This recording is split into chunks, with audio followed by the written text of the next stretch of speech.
Mr. Mullin? Well, you're not going to convince me that all Democrats are bad. You're not going to convince me that all Republicans are good either. What we do have to figure out, though, is who has their party interest first and who has America's interest first. Once we've identified those people, then we have to be willing to walk through the middle of the room and get our boots dirty and care less about party politics and get America's interest represented first. So often we start judging people in politics because they got an R or D in front of their name. That's ridiculous. I'm an American. I'm an American that believes in the Constitution. I'm an American that believes in serving this great nation. I'm an American that believes the first responsibility we have is to protect this country.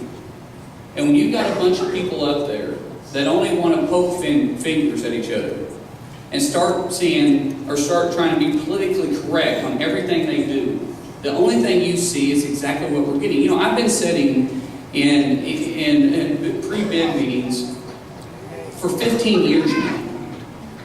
And when we're all sitting around the table, we all want to shoot the moon, we all want everything. But we also have a common goal, and that's the common goal is to get that job done. And the most important thing we can do is understand the other person's point of view as good as you understand your point of view. Then you can come up with common grounds, as long as they have the same interest as you, and that's to get the job done.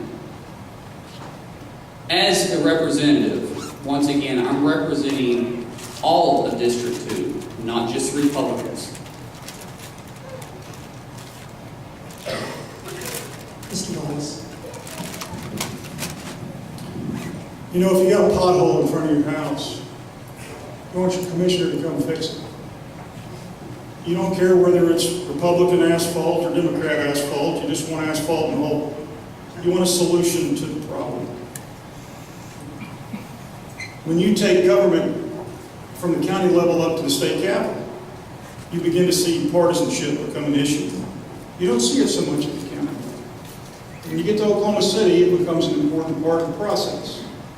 And when you take government away from eastern Oklahoma and you take it to Washington, D.C., where it's a couple thousand miles away, then suddenly partisanship is the most important thing.